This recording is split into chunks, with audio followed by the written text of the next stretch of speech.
¿Qué tal chicos? ¿Cómo están? En esta oportunidad vengo para presentarles un ejemplo del tema función inversa y particularmente vamos a hablar de lo que se conoce como restricciones de dominio. Como ven ahí, dice que se utiliza esto de restringir dominio para funciones no inyectivas, es decir, funciones que no son uno a uno. Desde el punto de vista gráfico, se había visto que una función no era uno a uno, haciéndole a partir de su gráfica la prueba de la recta horizontal, que consistía en trazar rectas horizontales y observar que cortara a más de una vez a la curva esta recta horizontal. De ocurrir esto, es decir, que la recta corte a la curva más de una vez, decimos que la función no es uno a uno o que es no inyectiva. Entonces vamos a trabajar con una función, como lo decíamos, no inyectiva, a la cual le vamos a tener que aplicar una restricción sobre el dominio. Vamos a presentar entonces el ejemplo con el que vamos a trabajar. Va a ser una función polinómica f de x, x a la sexta menos 3x a la cuarta más 3x al cuadrado menos 1. Esta función, como ya lo adelantábamos, no es inyectiva, no es 1 a 1. Vamos entonces a buscar los elementos principales para nuestra función. Vamos a buscar primero el dominio de esta función, que como sabemos, por ser una función polinómica, va a tener como dominio a todos los reales. Vamos a buscar las intersecciones con los ejes. Ahora bien, la ordenada al origen la vamos a encontrar muy fácil. Ordenada al origen va a estar dada por f de 0 y f de 0 va a ser igual a menos 1. Ahora bien, para encontrar los ceros nos vemos en la dificultad de que no contamos con una fórmula para uso directo, como en el caso de una función cuadrática, un polinomio de segundo grado. Pero vamos a resolver este problema de la siguiente manera. Si observamos nuestra función, yo la voy a volver a anotar acá, x a la sexta menos 3x a la cuarta más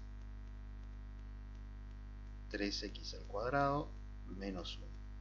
Si observamos nuestra función, nos vamos a dar cuenta que es un polinomio que tiene 4 términos, que además podemos identificar a este primer término como un cubo perfecto, es decir, podemos pensarla como x al cuadrado elevado al cubo, y a este último término también lo podemos pensar como otro cubo perfecto, que sería menos 1 elevado al cubo. Por acá fíjense, si hacemos x al cuadrado elevado al cubo, multiplicamos los exponentes, 2 por 3 nos da 6, que sería x a la sexta. Y en este último término, si hacemos menos 1 al cubo, nos daría el propio menos 1. ¿A qué estoy haciendo referencia acá? A lo que ustedes conocen como cubo de un binomio. Es decir, estamos hablando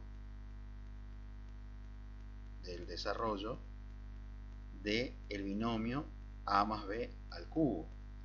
Que decíamos que esto tenía que ser igual a el cubo del primero más el triple del cuadrado del primero a cuadrado por el segundo más el triple de el primero por el cuadrado del segundo más el cubo del segundo. Entonces lo que tenemos que hacer es probar que esta identidad, la del desarrollo del cubo de un binomio, va a estar presente en este polinomio de sexto grado. Por ahora ya hemos encontrado los dos números que elevados al cubo nos dan x a la sexta y también menos 1. Ahora tendríamos que probar que este término, menos 3x a la cuarta, sea efectivamente, como dice por acá, 3 veces el cuadrado del primero por el segundo. El primero, o sea, a para nosotros, estaría siendo x al cuadrado y b estaría siendo menos 1. Muy bien, entonces quiere decir que acá se debe cumplir 3a cuadrado b. Veamos qué pasa. 3a, que dijimos que es x cuadrado, pero dice a cuadrado, o sea que tenemos que poner x al cuadrado, por b, es decir, por menos 1. Y efectivamente, fíjense que si resolvemos esto, nos va a quedar x al cuadrado va a ser x a la cuarta, por 3 sería 3x a la cuarta, por menos 1, menos 3x a la cuarta. O sea que se está cumpliendo también. Veamos este término ahora si también está cumpliendo con ser, como dice por acá, 3 por el primero por el cuadrado del segundo. O sea que esto tendrá que ser 3 por a, por el primero, que es x al cuadrado, por el cuadrado del segundo, es decir, b, que en este caso es menos 1. Menos 1 al cuadrado es 1, por x cuadrado es x cuadrado, y por 3 es 3x cuadrado, y estaría coincidiendo con esta expresión del tercer término. Entonces, concluimos que podemos escribir a nuestro polinomio, copio por acá, que estaría representando a f de x como la suma entre a, que sería x cuadrado, más menos 1, que sería menos 1, todo al cubo. Y con eso, fíjense que se simplifica bastante el trabajo de buscar los ceros, que es lo que vamos a hacer a continuación. Y adelanto que no solamente va a ser útil para encontrar ceros, sino que ya van a ver que para buscar la inversa, que es lo que nos interesa, también va a ser muy útil. Entonces, ponemos x al cuadrado menos 1 al cubo, igualamos a 0, y despejamos x. X entonces va a ser igual. Pasamos este cubo como una raíz cúbica de 0 es 0, pasamos el 1 que está restando sumando, y por último pasamos la raíz cuadrada afectando al 1. Como estamos en presencia de una ecuación, acá vamos a tener dos valores para x. Un x1 va a ser el menos 1 y otro x2 va a ser el 1. Ahí ya tenemos los ceros que presenta esta función. Vamos a la gráfica. Vamos a GeoGebra y vamos a mostrar cómo quedaría la gráfica de esta función. Yo la tengo graficada por acá. Fíjense que podemos ver lo que acabamos de encontrar, los ceros en menos 1 y en 1, la ordenada al origen en menos 1, y además podemos ver lo que decíamos al principio, que se trata de una función que no es 1 a 1, no es inyectiva, y acá uno claramente puede darse cuenta porque si empieza a trazar rectas horizontales, es decir, paralelas al eje X, se va a dar cuenta que esa recta va a estar cortando a la curva en dos puntos. Entonces, ya visto que la función es no inyectiva, vamos a el trabajo de restricción de su dominio. Lo que queremos lograr nosotros con la restricción del dominio es transformar a esta función en una función que sí sea 1 a 1. Pero hay que tener claro acá que uno trata siempre de no modificar la imagen con esta restricción. Es decir, no modificar la imagen de la función original. A partir del gráfico nosotros nos damos cuenta que la imagen de nuestra función original es el intervalo que va desde el -1 hasta el infinito. Vamos anotando eso. Anotamos entonces por acá que la imagen de f va a ser el intervalo cerrado, el -1 a infinito. Recuerden que es importante identificar la imagen porque eso en la función inversa me va a estar representando el dominio. Por ahora todavía no sabemos cuál es la imagen de la función inversa, la vamos a saber cuando hagamos la restricción de nuestro dominio. Volvemos a la gráfica, como les decía, buscamos conservar la imagen de la función original. Y fíjense que acá esta función particularmente es simétrica con respecto al eje Y. Quiere decir que tiene, si la dividimos en dos, una rama hacia la derecha que se presenta en espejo en otra rama hacia la izquierda. Entonces acá, en este momento, uno tiene que decidir qué parte de ese dominio, que son todos los reales para la función original, va a elegir como su dominio restringido. Repito, tratando de conservar siempre la imagen de la función original. Y esto lo vamos a conseguir, como decíamos, tomando o la rama que va desde 0 a infinito, o la rama de la izquierda, que sería desde menos infinito hasta 0. Esas dos posibilidades tenemos acá. Nosotros vamos a elegir la rama positiva, es decir, la que está en la parte del dominio que es positivo, que sería el intervalo que va desde 0 a infinito, o si prefieren, los reales positivos, incluido el 0. Ese sería entonces para nosotros el dominio ya restringido. Con eso nuestra función pasaría a tener esta gráfica. Solamente la rama que corresponde a los reales positivos, incluido el 0. Ese dominio restringido lo vamos a identificar con un asterisco. Lo voy a poner por acá. El dominio asterisco, fíjense, aparece como un superíndice, ese asterisco de la función va a ser entonces el intervalo cerrado en 0 a infinito. O si prefieren, pueden anotar esto como los reales positivos, incluido el 0. Es lo mismo. Muy bien, y entonces acá, ¿qué tenemos ya? Como les decía, habíamos encontrado la imagen de la función. Eso no cambió, se conservó, y eso va a coincidir con el dominio de nuestra función inversa, que todavía no la encontramos. Y este dominio asterisco, ya modificado, ya restringido, va a coincidir con la imagen de la función inversa.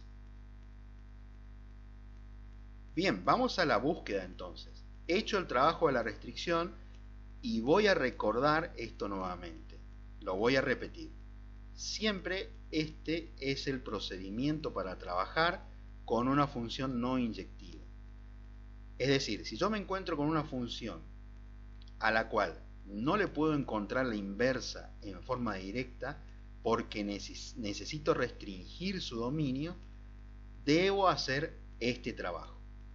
No me voy directamente al trabajo algebraico de buscar la inversa y demás. Recuerden que la parte algebraica, si bien es importante, si yo descuido la parte conceptual de una función inversa, va a estar mal el ejercicio. Entonces, primero identifico imagen, dominio de la función original y voy a la búsqueda de dominio e imagen de mi función inversa, que en este caso el dominio no se obtuvo en forma directa, como sería en el caso de una función 1 a 1, sino que debimos realizar restricciones. Entonces, dicho esto, vamos a buscar ya la expresión de la función inversa. Habíamos dicho que nuestra función quedó expresada como el binomio x al cuadrado menos 1 al cubo. Entonces, para buscar la inversa, lo que vamos a hacer es simplemente cambiar a f por i, que es exactamente lo mismo. Recuerden que i es igual a f de x. Entonces, cambiamos a f por i. Y acá todo lo que vamos a hacer es despejar x. Yo, por una cuestión de orden, voy a poner la x en el primer miembro y voy a ir despejando. Lo primero que tengo que pasar es este cubo como raíz cúbica. Quiere decir que va a quedar la i como raíz cúbica de i. Después lo que tendría que estar pasando es el 1, que está restando, sumando. Y por último voy a pasar el cuadrado como raíz. Con eso terminamos la parte algebraica, el despeje de la x. Para llegar a la expresión de la función inversa, lo que vamos a hacer es cambiar i por x. Es decir, lo que tiene x lo voy a cambiar por i y lo que tiene i lo voy a cambiar por x. Quiere decir que esto va a ser i igual a la raíz cuadrada de la raíz cúbica de x más 1. Y esto ya estaría siendo para nosotros la función inversa de f. Ahí está terminado ya el trabajo algebraico. A continuación lo que vamos a hacer es graficar esta función inversa y mostrar que guarda simetría con la función identidad. Es decir, con la función identidad y de x, que es la propia x. Vamos nuevamente a GeoGebra y graficamos la función. Fíjense que acá puede verse ya en verde a nuestra función inversa, que como decíamos va a tener como dominio el intervalo menos 1 infinito. Fíjense, dominio desde menos 1 a infinito, y como imagen los reales positivos incluido el 0, que fíjense se está dando porque la imagen es de 0 a infinito. Mostramos la simetría con la función identidad. Fíjense, ahí está y de x, que es la función x, y vemos que hay simetría entre la función f, que está en rojo, y su inversa, que está en verde. ¿Qué más podemos observar acá de la gráfica? Que la ordenada al origen de la función f va a ser el 0 de su inversa, y el 0 de la función f va a ser la ordenada al origen de su inversa. En este caso no tiene asíntotas, pero si las tuviera, recuerden que si f tiene asíntota horizontal, en la inversa esa horizontal va a estar siendo una horizontal y viceversa. Por último, lo que vamos a hacer es hacer la prueba de la composición. Es decir, vamos a probar que f0 f-1 de x, que esto no es otra cosa que tomar la función inversa f-1 y reemplazarla en la función f. Y eso de estar todo bien debería dar como resultado la función identidad que recién la veíamos en el gráfico. Entonces, busquemos f de f-1 de x. Quiere decir que voy a tener que tomar la inversa, es decir, f-1 de x, y reemplazarla en la función. Entonces, recuérdense que la función es esta que vemos por acá, x al cuadrado menos 1 al cubo. Y la inversa estaría siendo la raíz cuadrada de la raíz cúbica de x más 1. Entonces, vamos a tomar esta función, la de la raíz, que es la inversa, y la vamos a reemplazar en la x de la función inicial. Vamos entonces a hacer ese trabajo.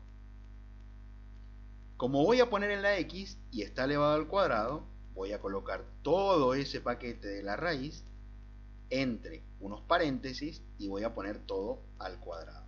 Es decir, voy a tomar la raíz cuadrada de la raíz cúbica de x más 1. Todo esto va a estar al cuadrado.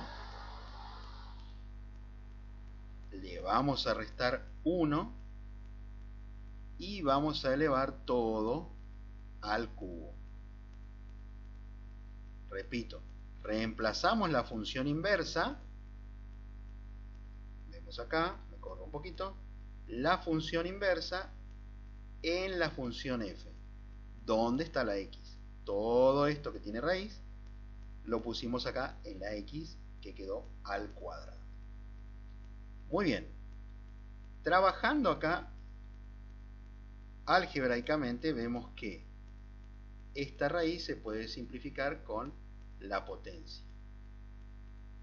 Con eso entonces ya la expresión va a estar quedando como la raíz cúbica de x más 1, a continuación viene el menos 1 y ahora todo esto al cubo. De acá, más 1 menos 1 también se pueden cancelar y me va a estar quedando solamente la raíz cúbica de x. Raíz cúbica de x que elevada al cubo, por ser también operaciones inversas, raíz cúbica con la potencia 3, se simplifican y me va a estar quedando como resultado lo que queríamos, que es la función identidad x. Con eso entonces nosotros tenemos un método de control para saber que la inversa que hemos encontrado algebraicamente está correcta. Y con eso estaríamos terminando este ejemplo.